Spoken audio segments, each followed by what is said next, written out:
여러분, D램 값이 폭락을 한다. 그래서 삼성도 위험하다. 이 말이 사실이 될까요?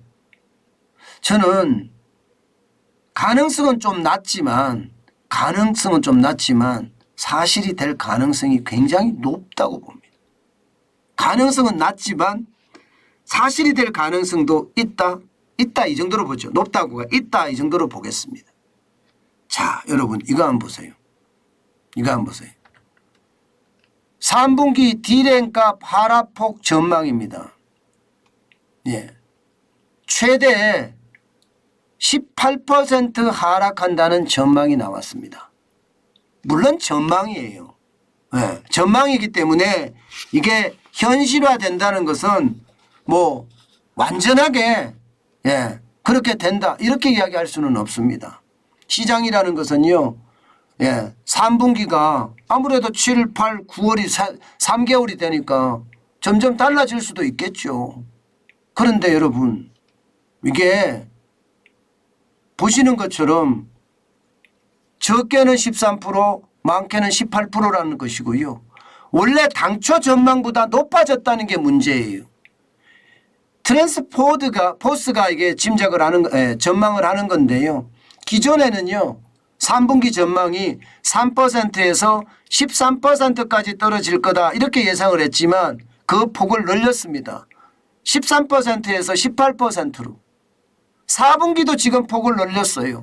0%에서 5% 떨어질 거다 하는 전망에서 3%에서 8%까지 떨어질 거다 하는 전망으로 더 늘렸습니다. 결국은 3분기 그죠?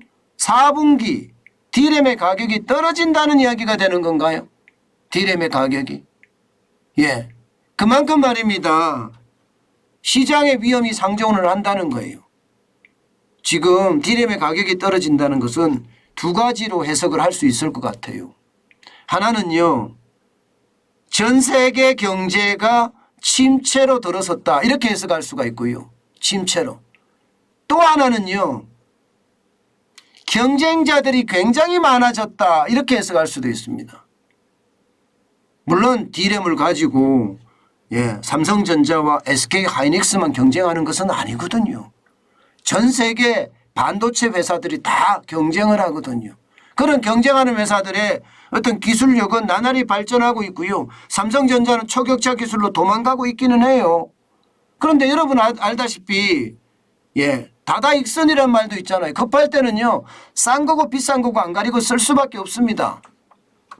그리고 많으면 많을수록 좋다고 이야기합니다. 반도체 칩 잘못되면 갈아 끼죠. 뭐 계속 갈아 끼가면서 끼워가면서 활용하면 되죠. 이런 생각이 들 수밖에 없는 거잖아요. 그래서 저는 삼성전자가 위험에도 노출돼 있다 이렇게 보는 거예요. 반도체가 삼성전자 전체 매출에서도 보면 굉장히 크게 많이 기여합니다.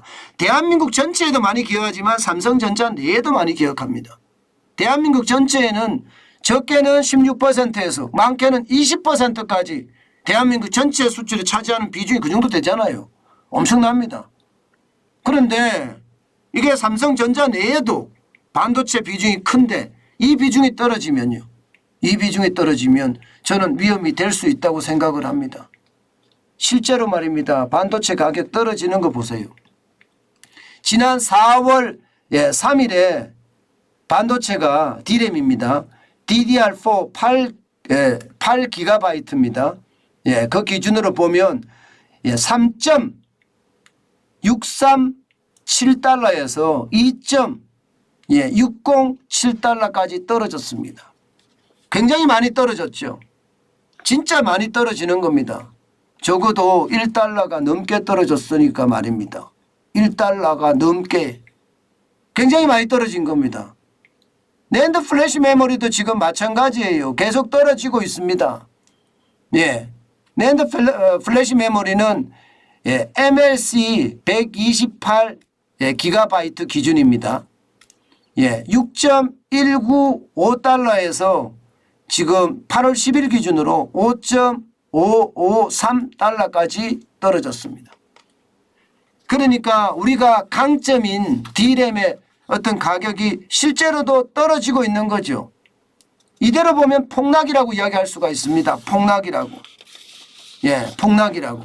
그런데 이게 여기서 멈추지 않는다는 거잖아요, 지금. 하반기에 또 더 떨어진다는 8월 10일까지니까 하반기로 더 떨어진다는 이야기잖아요. 그렇게 됐을 때 삼성전자가 실적을 계속 지켜내겠느냐 하는 부분이죠. 지금 2분기까지는 매출은 77조 2천억 원을 달성을 해서 전년 동기 대비 21.25%를 올렸습니다. 영업이익은요 14조 1천억을 달성을 해서 12.18%가 올라갔어요. 이때까지만 해도 2분기까지만 해도 삼성전자가 전체가 좋아요. 그러다 보니까 대한민국 전체도 2분기까지 그렇게 나쁘지 않다고 이야기합니다. 그런데 과연 3분기가 어떻게 될 것인가, 4분기는 또 어떻게 될 것인가, 여기에 이제 많은 시선이 쏠리고 있다는 이야기입니다. 실제 말입니다. 반도체 기업들 지금 실적이 쇼크 수준으로 뚝뚝 떨어지고 있습니다. 마이크론 말하면 못하겠습니까? 굉장히 많이 떨어지고 있어요. 6월에서 8월까지 분기 매출액이 이게 일반적으로 68억에서 76억 달러 범위를 한다고 했거든요. 그런데 이게 상단을 가는 게 좋잖아요. 근데 하단을 가고 있어요. 68억 달러로 가고 있어요. 심지어는요 68억 달러도 못할 수도 있다 이렇게 이야기가 나옵니다. 하단에서부터 그보다 밑으로 내려갈 수도 있다 이런 얘기가 나오는 거예요. 그만큼 상황이 좋지 않다는 이야기고, 엔비디아 있죠. 엔비디아. 이게 팹리스 회사입니다. 팹리스 회사하면 세계 최대 팹리스 회사인데 엔비디아 이러면 반도체 설계, 설계를 전문적으로 하는 회사인데 여기도 마찬가지입니다. 5월에서 7월 분기 매출액을 보면 말입니다. 지금 작년보다가 17% 떨어졌습니다. 5월에서 7월이에요. 5월에서 7월. 81억 달러 작년에 했다면 올해는 67억 달러예요. 그러면 여러분, 그러면 앞으로 엔비디아 같은 경우는 반도체 설계하는 회사니까 당장 SK나 삼성이나 여기다가 발주를 줄 수 있는 사람들이잖아요. 그런데 여기가 이렇게까지 떨어지니까 전체적으로 다 떨어지지 않겠느냐 그런 예상까지 하고 있습니다. 게다가 말입니다. 파운드리 같은 경우는 굉장히 빠른 속도로 대만이나 중국의 추월이 심각하고요. 여기에 미국의 어떤 칩4를 중심으로 해서 대한민국이 참여를 하게 되면, 칩4 동맹에 참여를 하게 되면 중국에 대한 보복까지도 생각을 해볼 필요가 있거든요. 만약에 중국이 보복을 했을 경우 과연 어떻게 될 것인가, 여기에 대한 생각을 하면 끔찍합니다. 끔찍합니다. 실제로도 여러분 보세요. 8월 1일부터 10일까지입니다. 반도체가 마이너스 5.1%, 반도체 수출이 마이너스 5.1%, 특히 무선통신 기기의 수출도 마이너스 17.7%입니다. 이게 중국에 대한 수출이 아니에요. 전체 수출이 줄어든다는 거예요. 그럼 반도체에 대한 어떤 수요도 줄어든다는 이야기잖아요. 그만큼 말입니다. 이게 삼성에는 위기로 다가오고 있다는 게 실제로 지표가 나오기도 합니다. 물론 8월 1일부터 8월 10일까지의 어떤 수출 내용을 가지고 재단하는 것은 무리가 있죠. 왜냐하면 수출이라는 것은 중순 그리고 말로 가면서 더 수출이 많아지기 때문에 지금 당장을 가지고 재단하기는 좀 힘들지만 그런 위험에 대한 어떤 상황은 존재한다. 제가 물음표를 넣었잖아요. 존재한다는 뜻입니다. 존재한다는 뜻이에요. 게다가 말입니다, 여러분. 지금 중국 지역으로서의 어떤 수출도 보세요. 중국으로 수출이 8월 1일부터 8월 10일까지가 마이너스 2.8이에요. 마이너스 2.8. 그리고 홍콩으로는 마이너스 44.4고요. 홍콩 수출도 사실상 우회적으로 중국에 수출하는 거거든요. 그런데 중국의 수출도 줄어들고 홍콩의 수출도 줄어드니 이게 뭐 충격이라고 이야기하죠. 그런데 뭐 미국이나 유럽은 66.2%가 늘고 미국은 17.5%가 늘고 싱가포르는 169.1%가 느는데 무슨 상관이냐 이렇게 이야기하지만 중국에 대한 수출 비중이 워낙 높기 때문이에요. 중국에 대한 수출 비중이 말입니다. 반도체만 봤을 때는 홍콩하고 중국하고 합쳐서는 60% 가까이 됩니다. 60%. 대한민국 전체 수출로 봤을 때도 지금 25%, 홍콩까지 합치면 거의 30%에 육박합니다. 그렇기 때문에 여러분 지금 전체적으로는 60%를 수출하는 삼성전자 입장에서 지금 이렇게 가격까지 떨어지고 수출까지 망가지고 또 경쟁사의 어떤 기술 개발 속도는 굉장히 빨라지고 여기에다가 마지막으로 치포 동맹에 대한 어떤 참여 때문에 만약에 중국의 보복이 터지면 진짜 위험해지는 그런 상황으로도 갈 수 있다. 지금 그렇게 해석할 수 있습니다.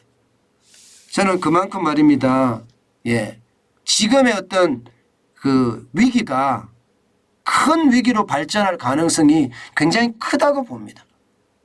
여기에 대한 정부의 대책이 저는 철저하게 진행이 돼야 된다고 생각을 해요.